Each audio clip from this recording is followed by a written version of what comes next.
The truck had been running for 6 hours before Garrett Webb admitted he didn't know where he was going. Not lost. He knew exactly where he was, Route 11 southbound through the Shenandoah Valley, the kind of road that had been there long before the interstate and would be there long after. He knew the mile markers. He knew the exits. What he didn't know was why he was still driving at 3 in the morning or what he expected to find at the end of a road that didn't have one. In the back seat, Colt shifted his weight and exhaled that long, slow breath that German shepherds make when they've decided to stop worrying about something their human hasn't figured out yet. Garrett glanced in the rearview mirror. The dog's eyes caught the passing headlights for just a moment, amber and steady, then closed again. "Yeah," Garrett said quietly, "me too." The heater fan hummed. The tires read the asphalt in that low, continuous tone that sounds like white noise, if you listen long enough, like static from a radio station that stopped broadcasting years ago. Garrett had driven through worse conditions than this blackout roads in Kandahar mountain passes in Kunar province, where the drop on one side was 400 feet and the road was barely wider than the truck. This was nothing. This was Virginia in December. This was safe. That was the problem sometimes. Being safe. He'd left the apartment in Roanoke at 9 the previous evening with nothing in the bed of the truck except a duffel bag, Colt's food, and a sleeping bag he hadn't used since he was 23 years old. He hadn't told anyone he was leaving, partly because there wasn't anyone to tell, and partly because he wasn't sure he was leaving so much as just moving. The way water moves when there's nowhere left to pool. The VA therapist, Dr. Sylvester Crane, a careful man with wire-rimmed glasses who always set his coffee cup on the same corner of his desk, had told Garrett 6 months ago that avoidance was the enemy of recovery, that the brain needed to process, to revisit, to reconstruct narrative around trauma before it could begin to let it go. Garrett had nodded at the time. He was good at nodding.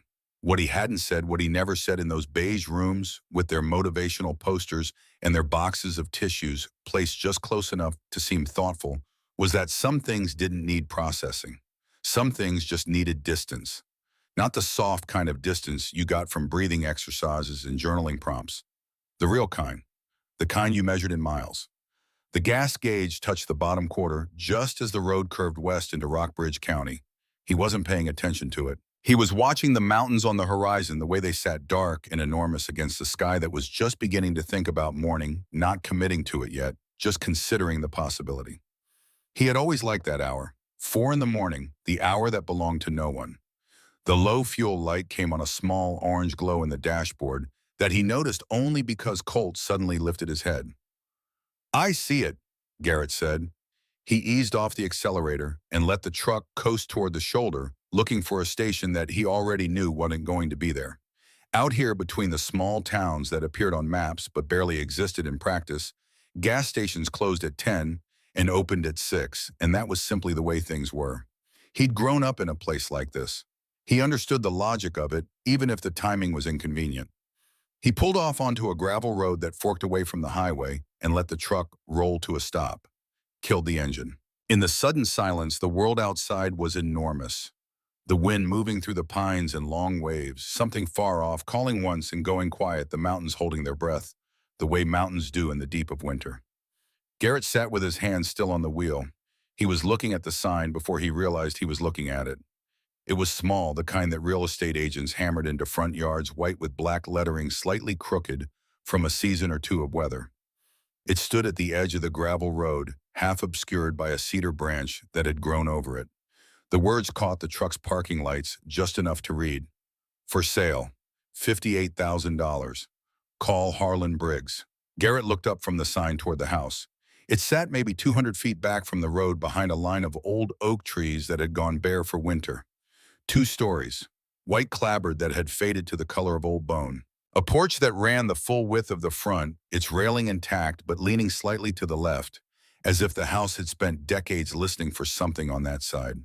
The windows were dark, the roof was sound. He could see that even in the low light, the lines clean, no visible sag. Chimney standing straight, it looked like a house that had been waiting. Not abandoned waiting. There was a difference, though. He couldn't have said right then what it was. He sat in the dark truck for 11 minutes. He knew because he watched the clock without meaning to. At 4:17, he took out his phone and dialed the number on the sign. It rang 9 times before a man picked up with the voice of someone who had been asleep and wasn't entirely sorry about it. Briggs, I'm sitting in front of the property on Carver Road, Garrett said. Off Route 11, the sign says 58,000. A pause. It does. I'd like to buy it. Another pause longer this time. Son, it's 4 in the morning. I know what time it is, Garrett said. I'll pay cash. Full asking price, I don't need an inspection. The silence on the other end had a particular quality to it, not reluctance, but something closer to relief, as if the man had been waiting a long time for someone to say exactly those words. I'll meet you at 9, Harlan Briggs said. Garrett slept in the truck, Colt pressed against the back of his seat through the gap between the headrests, warm and solid, and Garrett kept one hand raised until his fingers found the dog's neck. And like that, in the front seat of a cold truck, in the muck of a Virginia mountain road in front of a house he didn't know anything about, he slept without dreaming for the first time in longer than he could remember. The paperwork took 40 minutes. Harlan Briggs was a small man in his late 60s with a firm handshake and the particular efficiency of someone who had learned not to waste words. He didn't explain why the price was what it was. Garrett didn't ask. They sat in Briggs's car with the engine running for warmth and went through the documents with the quiet focus of two men who understood that some transactions were better conducted without excess conversation. When it was done, Briggs handed over the keys, 2 of them, on a plain steel ring. He started to say something, stopped, then said only, "It's a good solid house." Garrett nodded. He could feel the man wanted to say more, and he could feel just as clearly that he wasn't going to.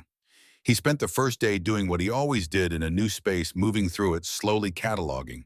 Not decorating, not planning, just understanding the geometry of the place. Where the light came in the morning. Where the drafts entered through old window frames.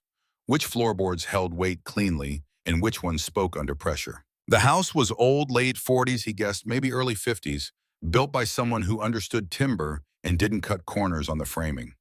The rooms were modest but proportioned well. A kitchen with a cast iron sink, a sitting room with a stone fireplace that drew cleanly when he tested it with a match, 2 bedrooms on the main floor, a bathroom with original tile that had held up better than it had any right to. Colt moved Brahma through the house with the systematic focus of a Hmong who had been trained to clear rooms, and Garrett let him work. It was something they had in common, the need to know a space before relaxing inside it.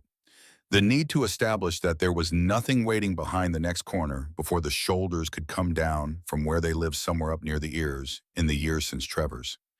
He didn't think about Trevor's on purpose. It just happened the way weather happened, not because you invited it, but because it was the kind of thing that moved through whether you were ready or not. Sergeant Dale Travers, 31 years old, from a small town outside Bozeman, Montana, had a photograph of his daughter tucked into the band of his helmet, a little girl in a yellow raincoat, maybe 3 years old, holding a plastic bucket at the edge of a lake.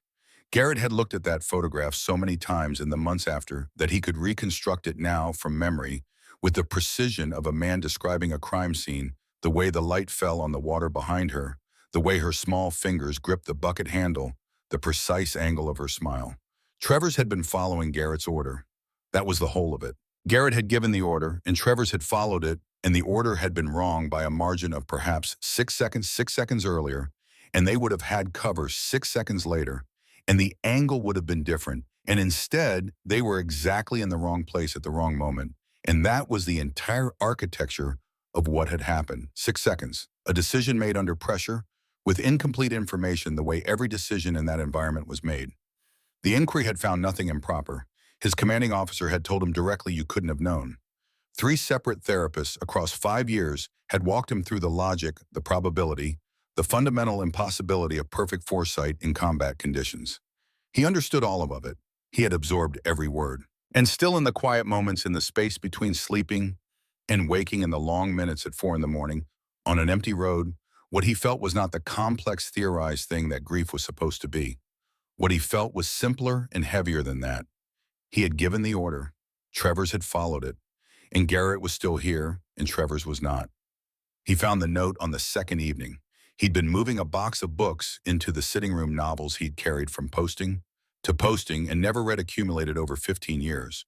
The way soldiers accumulated things, not because they needed them, but because objects became anchors when everything else was in motion, when Colt stopped at the base of the staircase.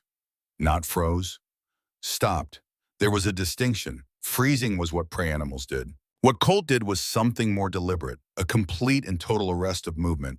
Every muscle system suspending simultaneously, ears lifted to full extension, eyes tracking upward with the focused intensity of a dog who had been trained to indicate, not react. Garrett set the box down slowly. He followed the dog's line of sight to the ceiling. Then as his eyes adjusted to the upper shadow of the stairwell, to the door above a narrow panel in the ceiling, at the top of the stairs, fitted with a short pull cord, an attic access.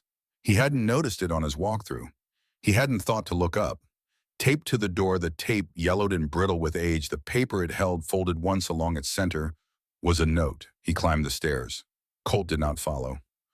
Up close, the note was written on lined paper torn from what had probably been a spiral notebook. The fold had weakened the paper along its crease, and the tape that held it to the door had long since lost most of its adhesion. It was the fold itself catching on the slight roughness of the painted wood that had kept it in place all these years. The handwriting was careful but unsteady, the handwriting of someone elderly or someone frightened, or both. Small letters slightly compressed as if the person writing had been trying to say something large in a very small space. 3 words. Don't open it. Garrett stood at the top of the stairs and read those 3 words for a long moment. He was not by nature or by training a superstitious man. He had walked through spaces that held the evidence of terrible things, rooms in foreign countries, where the walls told stories that no one had written down, corridors where the air still carried the residue of violence. He had learned to read environments to understand what spaces communicated beyond their visible surfaces. He had learned that places held history the way old wood held moisture, not visibly, not always, but persistently in ways that changed the structural properties of things. He took the note down gently, careful not to tear it further, folded it the way it had been folded, set it on the narrow shelf at the top of the stairs that must have once held a lamp or a small decoration, and went back downstairs.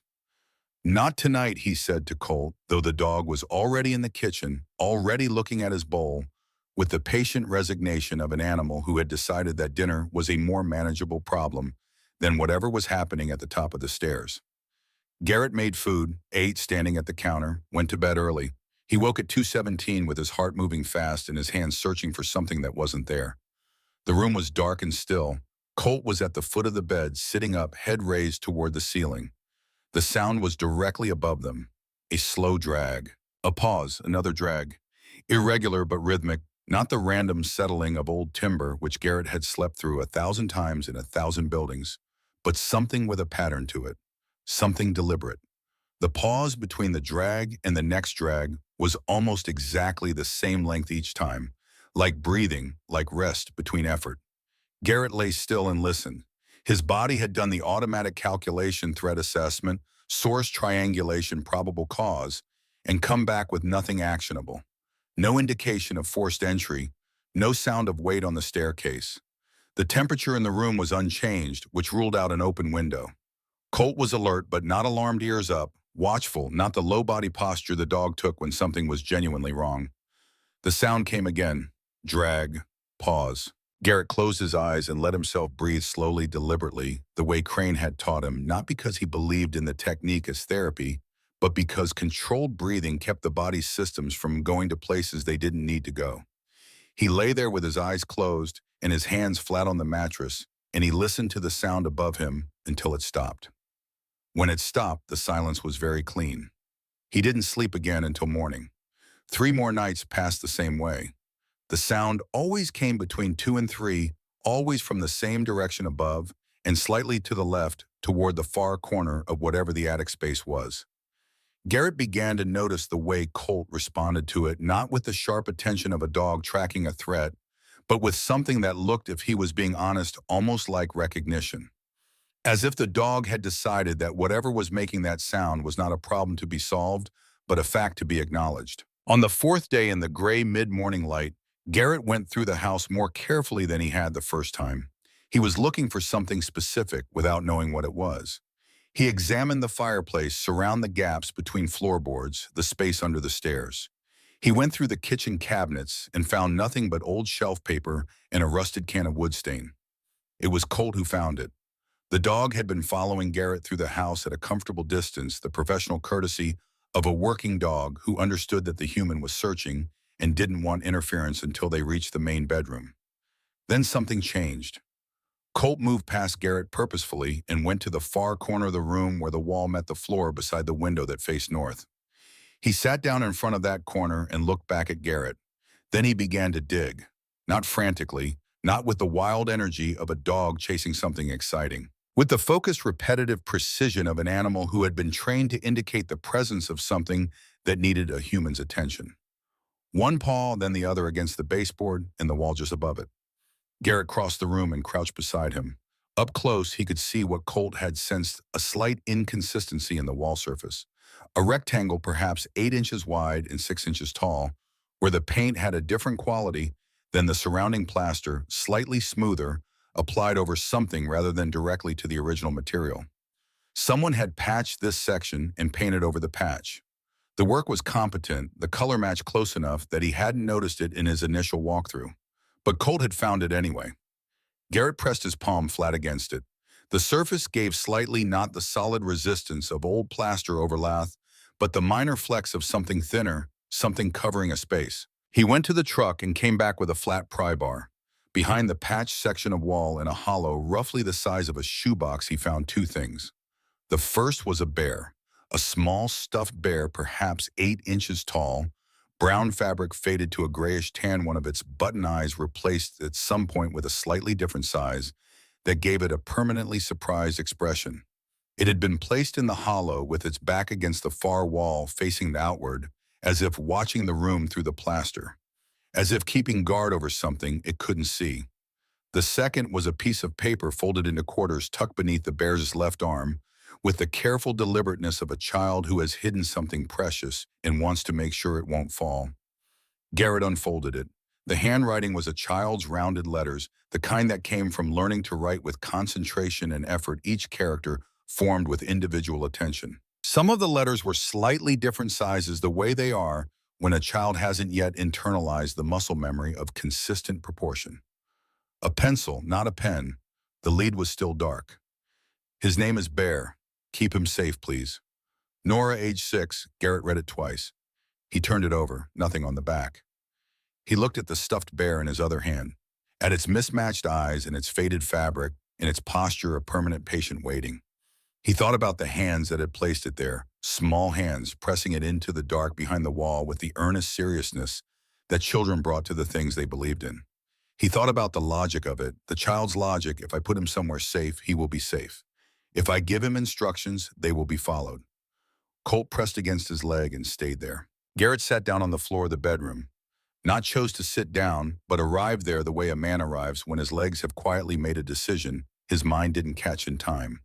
He sat with his back against the wall below the hollow, the bear in one hand and the note in the other, and the afternoon light came through the north-facing window in long, pale bars and moved slowly across the floor as the hours passed.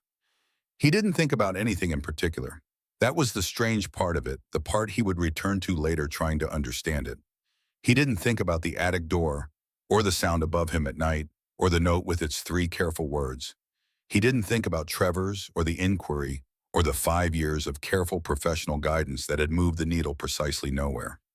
He didn't think about the apartment in Roanoke, or the truck outside, or the gas station 7 miles back down Route 11, where his life had taken a turn he still hadn't fully mapped. He thought about a child named Nora who was 6 years old, who had loved a small brown bear enough to hide him somewhere safe, who had written a note in careful pencil letters asking whoever found him to continue the work of keeping him safe. He thought somebody didn't come back for her. He thought she was waiting for someone who didn't come. And then he stopped thinking because Colt had laid his long head across Garrett's knee and closed his eyes, and the house was quiet around them. And outside, the Blue Ridge Mountains held the last of the December light against their ridgelines for a moment before letting it go. The note stayed on the shelf at the top of the stairs. Garrett didn't move it, didn't throw it away, didn't fold it smaller or tuck it somewhere out of sight. He left it exactly where he had placed it on the second evening, propped against the wall in the narrow shelf's shallow groove, and every time he passed the staircase he was aware of it, the way you were aware of a door left slightly open in a room you thought you'd closed. The bear he kept on the kitchen windowsill. That decision surprised him when he noticed he'd made it. He had set the bear there without thinking after carrying it downstairs on the evening he'd found it, and when he came into the kitchen the next morning and saw it sitting in the gray winter light with its mismatched eyes looking out toward the tree line, he considered moving it somewhere less visible and then didn't. It belonged in the light. That was the only explanation he had, and it was enough. The nights continued, always between 2 and 3, always the same slow drag from the far corner above his bedroom, the same measured pause, the same resumption. He had stopped lying tensed and calculating through it. Now he simply woke, registered the sound, and lay still, with his eyes open in the dark, listening with the particular quality of attention he had developed over 15 years of sleeping, in places where the sounds of the night mattered, not the reactive alertness of fear, but the still receiving awareness of a man trying to understand something that hadn't finished explaining itself yet.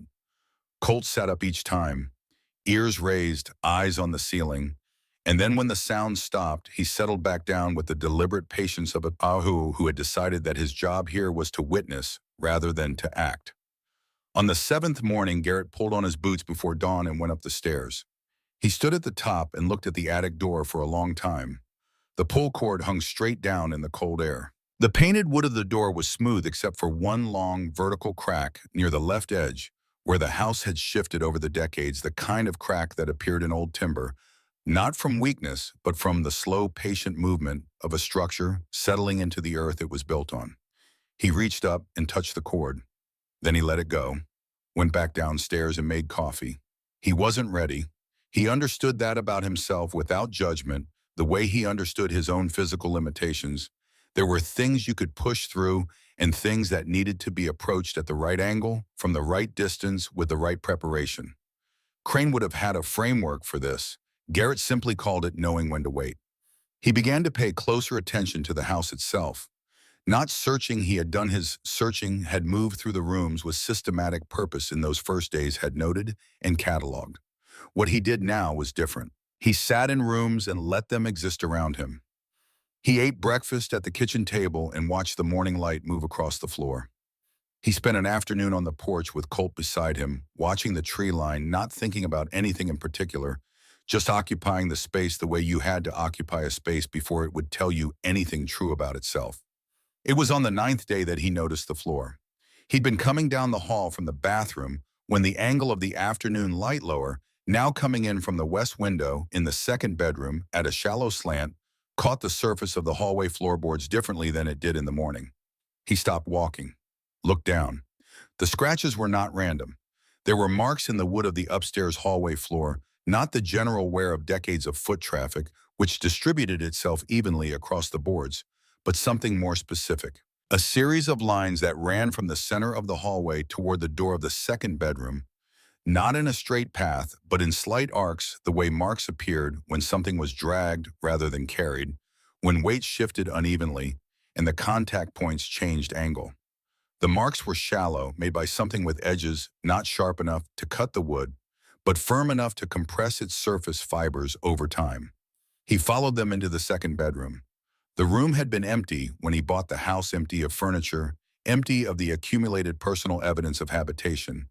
He had used it for storage, stacking boxes against the wall nearest the door and leaving the rest of the room to itself. Now he moved the boxes aside and crouched near the floor and looked at what the light was showing him. The marks continued across the bedroom floor, the same slight arcing pattern leading to the far corner of the room. And in that corner, sitting against the wall with a heaviness that suggested it had not been moved in a very long time, was a wooden chest. He had seen it before without registering. It had filed it away as part of the house's existing furniture, the kind of object old houses accumulated and held on to without particular purpose. It was perhaps 3 feet long and 2 feet deep, built from oak or something close to it, the surface worn smooth in the areas where hands had touched it over years, and rougher, where it had sat against walls and floors. A lock hung from the front hasp, heavy iron rusted to the color of old blood, the keyhole packed solid with the accumulation of years. Garrett straightened and looked at the chest. Colt had come into the room behind him and now stood at the threshold looking at the chest, with his head slightly lowered, not in submission, but in the focused forward-leaning posture the dog took when he was processing something complex. "I know," Garrett said. He left the chest where it was. The next morning, he drove into Lexington, the county seat 12 miles south, and went to the public library when it opened at 9. Not because he had decided to investigate. He told himself he was there for practical reasons. He needed a library card, needed access to the regional newspaper archive for information about the property's history, utility connections. That kind of thing. The kind of background knowledge any reasonable person would want about a house they'd bought. The librarian, a woman in her early 50s named Darlene, who wore her reading glasses on a beaded chain and moved through the stacks with proprietary confidence, set him up at the microfiche terminal without excessive commentary and pointed him toward the filing cabinet that held the archive index for the Rockbridge County Gazette going back to 1954. He started with 1985 and worked forward. Most of what he found was the ordinary texture of small county life school, board elections, agricultural reports, the opening and closing of small businesses, obituaries for people who had lived long lives and were mourned by specific names he didn't recognize. He moved through the years with steady patience, the way he moved through everything, not rushing toward what he might find, not dreading it either, just processing. He found it in the November 1991 archive. A small article, 4 paragraphs below the fold on page 3. The headline was plain and precise in the manner of local journalism: Rockbridge Girl 6 Missing from County Road Home. Below it, a photograph, a school picture, the kind taken against a blue gradient background. A small girl in a plaid dress looking at the camera with the slightly uncertain expression of a child who has been asked to smile for someone she doesn't know. Dark hair cut straight across the forehead. Eyes that were difficult to read in the poor resolution of the microfiche reproduction. Serious perhaps, or simply thoughtful. Nora Calvert, age 6, last seen by neighbors on the morning of November 14, 1991. Reported missing by her mother, Edith Calvert, upon returning from a night shift at the Shenandoah Textile Mill on the morning of November 15th. The home, a 2-story residence on Carver Road in the eastern section of the county, had been searched by sheriff's deputies and volunteer teams. No sign of the child had been found. Garrett read it twice. Then he wound forward through the following weeks. 3 more articles. The search expanded to include neighboring properties in a stretch of creek bed to the north. A tip about a vehicle seen on Carver Road that evening was investigated and cleared. By the 4th article, published in early December, the tone had shifted in the way that tone shifted in these situations, not abandonment, but a quiet recalibration of expectation. The investigation remained open. The family requested privacy. The community was thanked for its support. He found nothing after that. He drove back to the house in the early afternoon with the windows down, despite the cold, letting the air move through the truck cab with the particular force that 12 miles of mountain road at 50 miles an hour produced. He needed the cold. He needed the sensation of something immediate and physical to move against. Nora Calvert, age 6, November 1991. The same house. He had known something like this before he found it. He understood that about himself too, that his instincts processed information before his conscious mind caught up, that his body sometimes knew things in advance of his ability to articulate them. He had known since the note fell from the door and showed him the word please on its reverse side that whatever was held in this house was not simple and was not going to become simple by being ignored. He went upstairs, went to the 2nd bedroom, stood in front of the chest. Colt came and stood beside him. The lock was rusted solid, not dramatically, not in the way of props in films, but in the quiet, thorough way of iron that had been wet and dried and wet again over 32 winters until the mechanism inside had fused into a single corroded mass. Garrett examined it briefly, then went to the truck for a bolt cutter. The hasp gave on the 2nd attempt with a sound that was more of a deep click than a crack, the sound of metal that had forgotten how to move, suddenly remembering under pressure that it had no choice. He set the bolt cutter on the floor, opened the chest. The smell was what reached him first. Not decay, not the biological smell of something lost, but the specific atmosphere of enclosed space held unchanged for a very long time, stale and layered like the air inside an old book carrying the compressed residue of every season that had passed outside while this space remained sealed. Inside, blankets folded. Children's clothing also folded with a care and neatness that spoke of someone who folded things when they were frightened, who imposed order on small objects, when larger things were beyond ordering. Beneath the clothing in the bottom left corner of the chest, a stuffed bear, smaller than the one from the wall, white fabric gone gray with age, one ear stitched where it had begun to separate. And beneath the bear's right arm, pushed flat against the bottom of the chest, the edge of something red. Garrett reached in and drew it out carefully. A notebook. Small, the kind sold in drugstores for children. Red cardboard cover with a pattern of small, white stars. The spiral binding intact, the pages swollen slightly at the edges from old humidity, but otherwise preserved. On the cover, in the same rounded pencil handwriting he recognized from the note in the wall, Nora's book. Private. He sat down on the floor with his back against the wall, and Colt pressed close to his right side, and he opened the notebook. The entries were not dated. They moved in the loose, nonlinear way of a child's interior life observations about the weather, about a bird she had watched from the upstairs window for 3 days and named Gerald, about a book her teacher had read aloud at school that she had liked very much and wanted to own. There were drawings interspersed with the writing, a horse, a house that looked like this house, a figure that appeared repeatedly throughout the pages, a tall person with a triangular body and lines extending from the head to suggest hair or possibly a hat. He read slowly. Midway through the notebook, the entries changed, not in handwriting, not in the careful print of each individual letter, but in subject and in feeling. The bird Gerald disappeared from the pages. The observations about weather became shorter. There were entries that consisted of only a few words. Today was bad. The loud man came again. Another mama doesn't know. I don't want to tell her because she will be sick. The loud man, he appeared in the entries without explanation or introduction, the way recurring figures appeared in children's writing, assumed as part of the shared context, not requiring establishment. He came when Edith Calvert was at her night shift. He knocked loudly, Nora wrote, and sometimes he didn't knock at all. He was not Gerald. He was not good.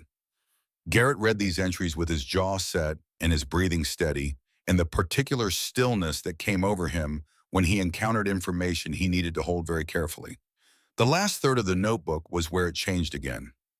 Nora had found the chest. She called it her hiding castle in 3 separate entries. I found the hiding castle in the top room. It is big enough for me. I practice going inside. Then the hiding castle has a lock, but you can hold it open from inside if you are careful. Then written with slightly larger letters, as if the importance of the information required more space. If the loud man comes when Mama's gone, I will go to the hiding castle and wait. Bear will come with me. Nobody knows about the hiding castle except me. Garrett stopped reading. He looked at the chest across the room. Its open lid, its emptied interior. The folded clothes and the small white bear now resting on the floor beside it. He looked at it for a long time with the stillness of a man doing complex arithmetic in his head, and what he was calculating was not complex at all. It was simple. It was the simplest and most terrible equation he had ever run. A child who was afraid. A hiding place she believed was safe. A lock that could be held open from the inside until once it couldn't be. A night shift that kept a mother away until morning. A search that went through every room of the house without going up. Nobody knew about the hiding castle except Nora. He set the notebook down on the floor. Outside, the December afternoon was moving toward evening, the light going horizontal, and then amber, and then the deep, specific blue that came just before dark in the mountains, the color of something ending. He could hear the wind picking up in the oaks at the edge of the property, the dry branches moving against each other with a sound like distant applause or the turning of many pages. He had sat in rooms like this before, rooms where something irrevocable had happened, where the weight of what had occurred was still present in the air, distributed through the surfaces of things held in the grain of wood, and the texture of plaster, and the specific geometry of shadows and corners. He knew how to be in these rooms. He had learned it not through any formal education, but through the accumulated experience of being a man who had walked through aftermath and been required to function within it. What he hadn't learned, what 15 years of service and 5 years of therapy and Dr. Crane's careful coffee cup placement had not managed to teach him, was how to be in the room when the weight was his own, because it was his own. He understood that now, sitting on the floor of a second bedroom in a house in Rockbridge County, Virginia, with a child's notebook in his lap and 32 years of sealed air still moving through the room. The equation he kept running wasn't only about Nora. It had never been only about one thing. Trevor's had been following an order. Nora had been following her own child's logic of safety. Both of them had been in the dark waiting. Both of them had been somewhere that no one knew to look. And both of them had been left not by cruelty or indifference, but by the particular horror of ordinary circumstance, an order given 6 seconds too late, a search party that didn't think to look up. He had carried the weight of Trevor's for 8 years by telling himself a story about responsibility, about the specific gravity of command, about what it meant to send a man forward and have him not come back. It was a true story. He didn't dispute its truth. But sitting here in this room with this notebook, he understood for the first time that he had been telling only part of it. That he had been so focused on his own position and what happened on the order, on the decision, on the 6 seconds, that he had never fully inhabited the simpler, more devastating fact underneath all of it. Trevor's had been waiting too. In whatever darkness followed the moment of impact, there was a man who had trusted, and that trust had been the last thing he'd carried. Garrett pressed the heels of his hands against his eyes. He didn't make noise. He had never been a man who made noise in these moments, not from restraint, not from the performance of stoicism, but because what moved through him in the difficult moments was not the kind of thing that had a sound. It was deeper than sound. It moved through him the way water moved through rock, slowly over years, finding the paths of least resistance and widening them with patient, irresistible force. He was crying without entirely knowing when he had started. The tears came down his face and fell onto the red cover of the notebook, and he didn't wipe them away. Colt shifted beside him, and then the dog did something Garrett had never seen him do in 5 years. Not when Garrett woke screaming at 3 a.m, not when the panic came in public spaces, and he had to find a wall to put his back against, not in any of the long bad nights in the Roanoke apartment when Colt had stayed close and warm and present.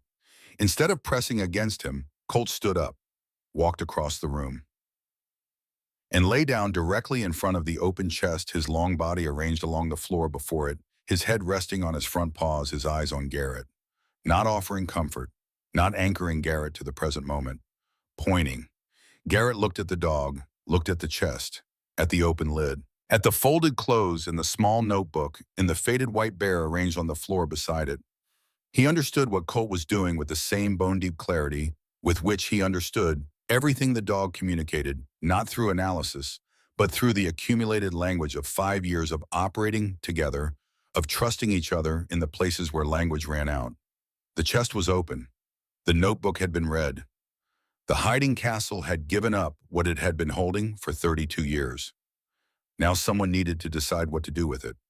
Garrett sat against the wall until it was fully dark outside. Then he got up. He went downstairs and stood in the kitchen for a moment, looking at the small brown bear on the windowsill with its mismatched eyes and its patient expression. He made coffee, sat at the kitchen table, let the darkness outside thicken and settle. Let the house make its sounds around him. The settling of old timber, the movement of wind around the eaves, the ordinary nighttime conversation of a building that had been here a long time and intended to remain. The dragging sound did not come that night. He sat at the table until the coffee was gone, and then until the mug was cold, and then until the first gray suggestion of morning began at the eastern edge of the sky beyond the tree line. And when it was light enough to see clearly, he climbed the stairs, picked up the flashlight he had left on the shelf beside the old note, and continued up toward the attic door. The pull cord was cold against his fingers. Garrett stood at the top of the stairs with the flashlight in his left hand and the cord in his right and did not pull it. Not yet.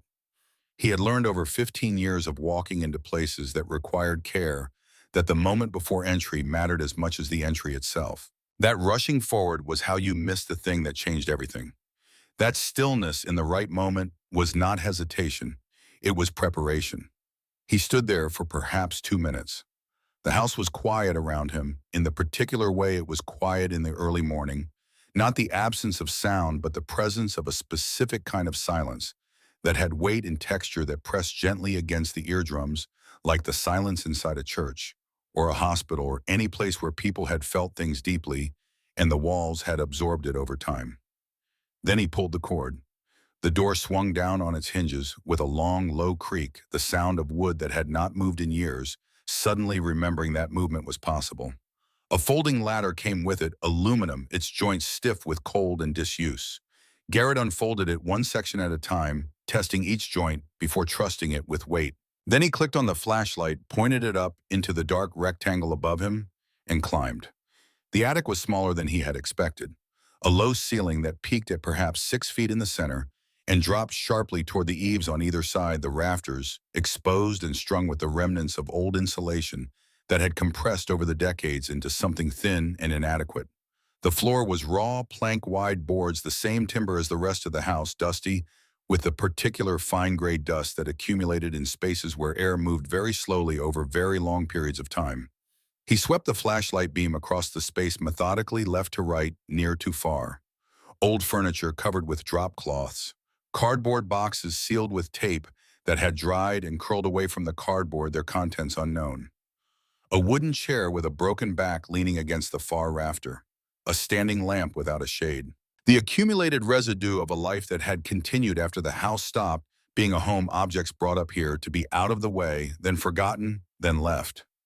At the far end in the corner, where the roof line was lowest, the drop cloths had been pushed aside or had slid from whatever was beneath them. The floor in that corner was clear, and in the center of that cleared space directly below the lowest point of the eave there was nothing. Just floor. Just the bare planks, dusty and undisturbed, with the faint gray morning light beginning to come through a small vent in the gable end and settle across them in a thin diffuse rectangle. Garrett stood in the center of the attic and moved his flashlight beam slowly across the floor. He was not looking for anything dramatic. He was looking for what was there. And what was there, when he looked carefully, was this: in the dust of the attic floor there were marks. Not the sharp, defined scratches he had seen on the bedroom floor below. These were softer impressions, rather than cuts, the kind left by something that had moved across a dusty surface with weight, but without hard edges. They led from the center of the attic toward the cleared corner, the same arcing pattern he had followed downstairs. And in the corner itself, the dust was disturbed in a rough circle, the kind of disturbance that resulted from something being placed there and shifted, placed and shifted over the course of a period of time long enough for the dust to settle between disturbances and be disturbed again. A small person, moving quietly, returning to the same corner.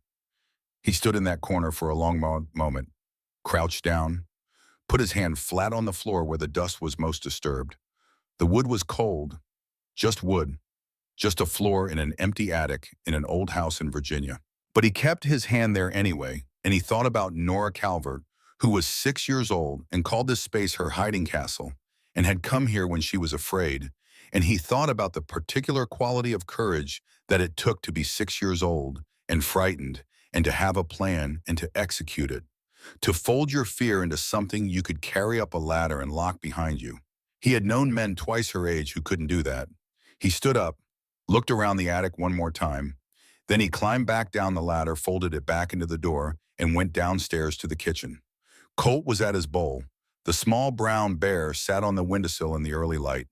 Garrett made breakfast for the first time since he had moved in, actual breakfast, eggs and bread and coffee, with enough attention paid to the process that each element was done correctly and eaten at the table rather than standing over the counter. He ate slowly. He was thinking about the envelope. It had been sitting on the kitchen counter since the previous evening, when he had carried it up from the bedroom along with the notebook and the folded clothing and the small white bear, all of it arranged on the table before he thought better of it, and moved things to a less clinical arrangement. The envelope was small, the kind that came with greeting cards, off-white, the flap sealed with the dried residue of whatever adhesive a child had applied to it 32 years ago. On the front, in Nora's pencil handwriting, the letters slightly larger than in the notebook, formed with the extra care of something meant to be important. For the nice person who opens this. He had not opened it the night before. He understood why, without examining it too closely, some things needed the right hour, the right quality of light, the right degree of readiness in the person receiving them. He had waited for morning. Morning was right. He cleared the table, set the envelope in the center of it, sat down. Colt came and lay beneath the table, his warmth against Garrett's feet. Garrett picked up the envelope, worked the flap open carefully, the old adhesive releasing without tearing the paper. Inside was a single folded sheet, the same lined paper as the notebook, torn out cleanly. He unfolded it. It was not a letter. It was a drawing. Crayon on lined paper, the colors applied with the energetic imprecision of a child who was more interested in the image than the staying within any particular border. The image was simple: a house. This house recognizably with its full-width porch and its two front windows and the line of trees to the left. In front of the house, two figures. One tall, rendered in brown crayon with a triangular body and lines at the top of the head suggesting short, close-cropped hair. Beside the tall figure, a dog, four legs, pointed ears, a long body rendered in the confident, approximate way children drew animals they had observed carefully. The dog was brown with a darker brown along the back, which was as accurate a description of a German Shepherd's coloring as you could achieve with a limited crayon set. Above the house, a sun, yellow with radiating lines. Below the figure's green grass, despite the fact that Garrett had arrived in December, and the grass outside was brown and flat with frost. In the sky, to the right of the sun, in Nora's careful print, a sentence: "The good soldier will come when I am scared, and then everything will be okay." Garrett set the drawing down on the table. He looked at it for a long time. At the tall figure with its triangular body, at the dog, with its pointed ears and its German Shepherd coloring, at the yellow sun, in the green grass, in the words written in the sky, with the absolute confidence of a 6-year-old who had not yet learned to doubt the things she believed in most completely. He was not a superstitious man. He had established this fact about himself years ago and had not revised it. He did not believe in the kinds of explanations that required the suspension of the physical laws he had spent his adult life operating within. He believed in what he could observe, what he could test, what held up under the pressure of examination. And yet, he looked at the dog beneath the table at Colt, who had come to him from a military K-9 program, who was brown with darker brown along the back, who had stood at the base of this staircase and refused to follow him up until the right moment, who had lain down in front of the chest when it was time for it to be opened, and then pointed silently and clearly at what needed to happen next. He looked at himself, at his own hands on the table, at the 15 years of service that had made him the particular shape of person he was, at the 8 years of carrying Trevor's, in the place where lighter men carried other things. A child had drawn this. A child who was 6 years old in November of 1991, who had hidden it in a chest in a corner of an attic, who had addressed it to the nice person who would open it, whoever that turned out to be. Whatever explanation made sense of that, he found he didn't need to choose one. He found he could hold the impossibility of it and the truth of it simultaneously without resolving the tension between them. He had learned in the mountains of Afghanistan, in the streets of Mosul, in the long, dark years of being a person who had sent a man forward and watched him not come back, that some things didn't resolve. That some things were simply both true at once, and the work was not to explain them, but to receive them. He was still sitting at the table when he heard the car, the sound of tires on the gravel road slowing, then stopping. A car door, then the sound of footsteps on the porch boards, unhurried, slightly effortful, the footsteps of someone old enough that each step required a small, private negotiation with the ground. A knock at the door. Colt raised his head but did not move from beneath the table.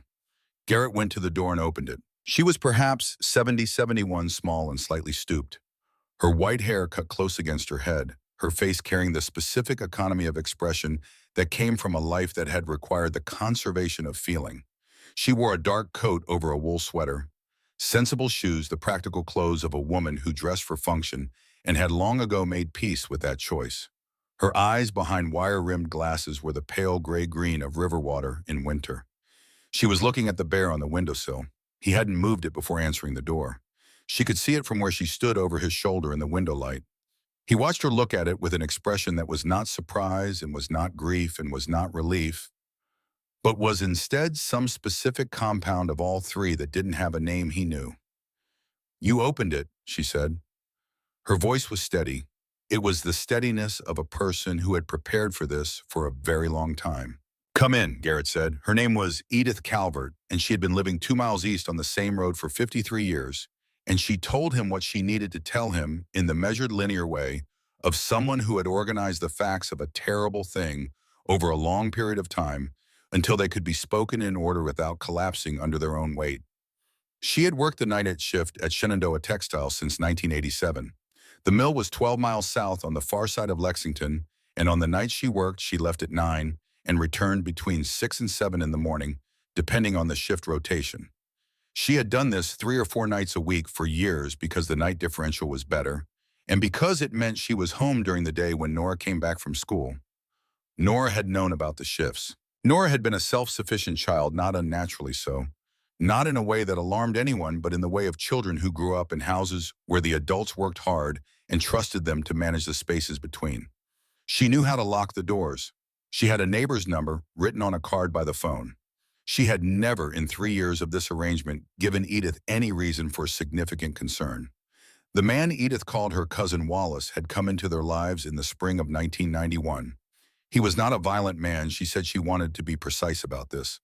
He was a man with a drinking problem and a loose interpretation of boundaries, who arrived unannounced and let himself in with a key she had given him during a period of misguided family obligation, and had asked him to return and never quite confirmed that he had.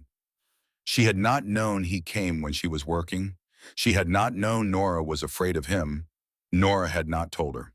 She didn't want to worry me, Edith said. She said it without self-reproach, or rather with a self-reproach so thoroughly incorporated into her way of being that it no longer read as an emotion distinct from the rest of her. It had become part of her posture, her voice, the particular angle at which she held her head. It had become structural. The morning of November 15th, she had come home to an empty house. She had checked every room. She had called the neighbor. She had called Wallace, who did not answer. She had called the sheriff's office at 7:45, and by 9 o'clock there were 4 deputies moving through the property. They had searched for 3 days. They had gone through the outbuildings and the creek bed and the tree line and the road shoulders for a half-mile in both directions. Wallace had been located in Staunton and interviewed and cleared. He had not been at the house that night, his alibi checked. There had been no evidence of forced entry, no evidence of an altercation, no evidence of anything except a child who was there and then was not. They had not searched the attic. The door was so small, Edith said, and it was taped shut. I had taped it shut 2 years before because the latch was broken and I didn't want her going up there alone. I told her not to go up there. The deputies saw the tape and assumed it hadn't been opened. She paused, folded her hands in her lap. She had been going up there for months, Edith said. She found a way to peel the tape back and restick it. I didn't know. Nobody knew. The search was suspended after 10 days. The case remained open in the technical sense that unsolved cases remained open, but the active investigation ended. Edith had continued to live in the house for 2 more years, though she could not afterwards say clearly why or how. Then she had moved to her mother's property down the road and closed the house, and eventually when her mother died, inherited the property and continued to own it without being able to enter it and without being able to sell it. She had found Nora in early December, after most of the official search was over, had gone back to the house alone one morning, and in the specific, exhausted clarity that followed weeks of crisis, had simply stood in the middle of the second floor and thought, where would she go? And had looked up. She did not describe what came after that in any detail. She said only that she had closed the chest, locked it, come downstairs, and written the note. That she had taped it to the attic door from the outside. That she had not been able to go back up.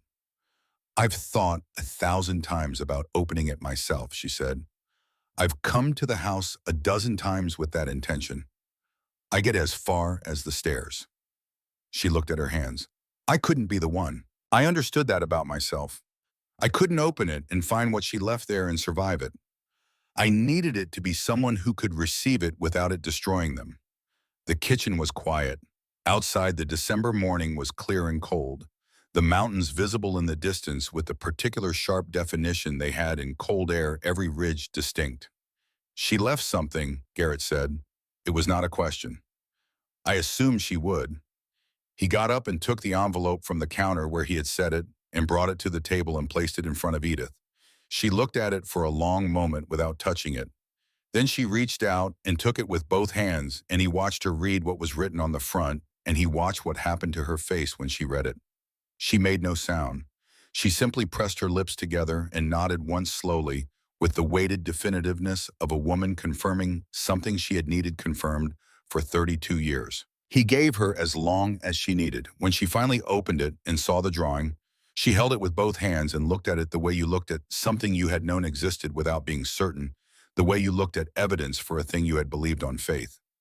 Her breathing changed not dramatically, not in the way of a person breaking down, but in the small involuntary way of a person whose body was processing something that had bypassed the usual filters and gone directly to the place where the fundamental things lived.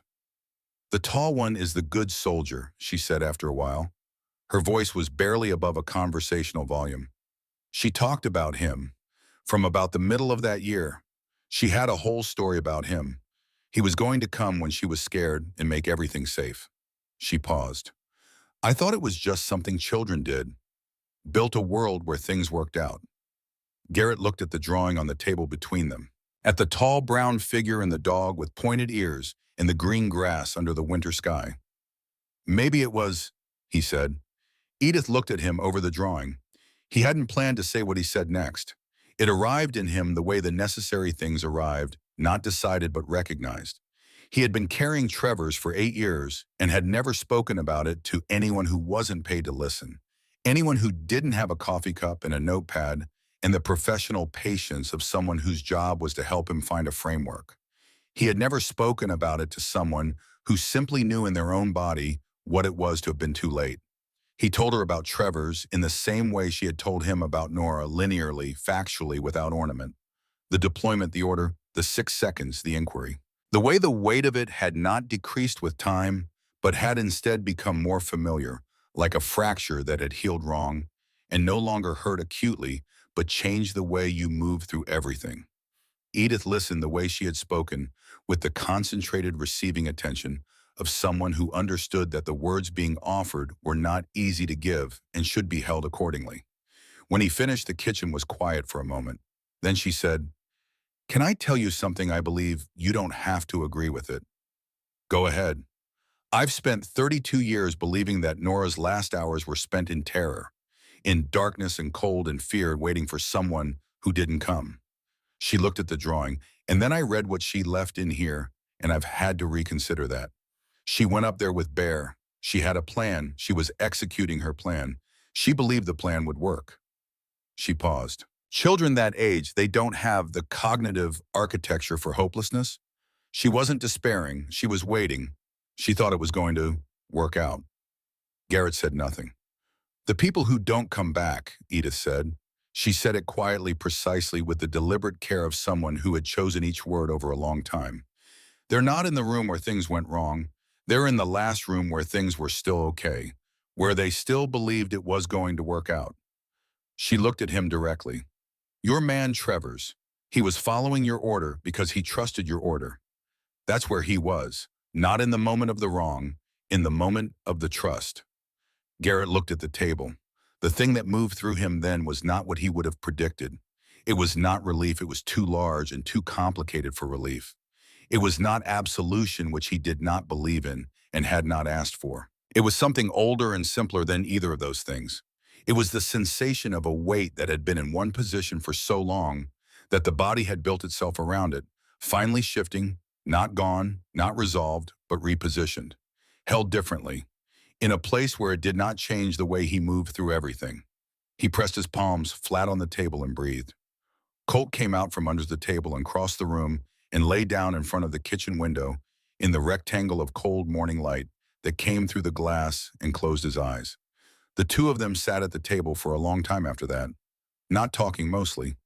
The way people who had said the necessary things sat together in the particular silence that followed the spending of words that had been held a long time, a silence that had a different quality than the silence before.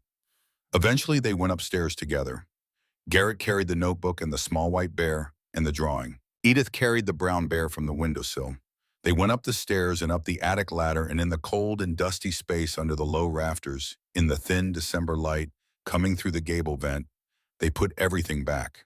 The folded clothing, the white bear, the notebook, and the drawing in its envelope, placed flat at the bottom with the flap unsealed and the words visible, "For the nice person who opens this." Edith added the brown bear, set it on top of everything with the careful attention of a woman who had been wanting to do this specific thing for 32 years and was going to do it right. She stood over the open chest for a moment. Garrett stood back near the attic ladder and gave her the space. Whatever she said to Nora then, she said in a voice below what he could hear, and he did not try to hear it. He looked instead at the far corner of the attic at the bare floor, where the dust was disturbed in its old patterns, where a child had come and gone and come again, until one night she hadn't gone. He looked at it with the same flat receiving attention he had given to every difficult space in his life, and what he felt standing in it was not the abstract obligation of secondhand grief, but something more immediate and more human than that. He felt the privilege of being the one who had come. Edith closed the chest gently. The old hinges received the lid without drama. Colt had come up the ladder behind them, had managed it with the focused, undignified effort of a large dog navigating a situation not designed for large dogs, and now lay down in front of the chest in the same posture he had taken downstairs, head on his front paws, eyes closed, his brown and darker brown body arranged along the dusty floor with a completeness of ease that Garrett had not seen in him since before the Roanoke years. He was simply resting. They left the attic door open when they came down. Garrett stood at the top of the stairs and looked up at the rectangle of pale light above him and decided with the specific, quiet certainty of decisions that didn't require deliberation that he would not close it. Not today, perhaps not at all. Edith came twice more before Christmas. They drank coffee on the porch and talked about ordinary things, the history of the county, the character of different winters, the behavior of the oaks along the property line that she had been watching for 50 years and could read with the accuracy of long familiarity. She asked him once what he planned to do with the house, and he said he wasn't sure, and she accepted that without pushing further because she was a woman who understood that some questions answered themselves in time. On Christmas morning, he woke before dawn to the silence of new snow 3 inches laid down overnight, in the particular hushed way that snow laid down when no wind was involved, each flake finding its place without interference. He lay in bed and listened to the silence of it, the total white absence of ordinary sound, and beside him, Colt breathed slowly and evenly in deep sleep. He lay there for a long time without moving, without thinking toward anything in particular, without the low-grade vigilance that had been his constant internal weather for 8 years, the permanent, exhausting readiness for the next difficult thing. He lay still and let the quiet of the house press against him on all sides, and what he noticed, what he paid attention to, with the full precision of a man accustomed to reading environments, was that the quiet was not empty. It was full. Full of the particular accumulated warmth of a house that had held many lives and many seasons and many long nights and was still standing. Full of the sound of Colt's breathing and the small settling voices of old timber and the far-off suggestion of wind in the mountain passes to the west. Full somewhere above him of the closed and open space of an attic where a child had believed absolutely in the arrival of something good and had left the evidence of that belief behind for whoever came next. He got up, made coffee, stood at the kitchen window and looked out at the snow. The small brown bear sat on the windowsill in its usual place. He had brought it back down after their visit not to reclaim it, but because the windowsill was where it had ended up, and the windowsill was where it belonged, and some things settled into their right positions without being arranged. Colt came and sat beside him. The snow covered everything in the same white patience. The oak trees, the gravel road, the long meadow to the east where the light was beginning, now very slowly to consider arriving. The note had said, "Don't open it." For 32 years, it had kept its word not to protect the house from the living, but to wait until someone arrived who was broken in exactly the right way to understand what was inside. Garrett picked up his coffee and stood at the window and watched the light come.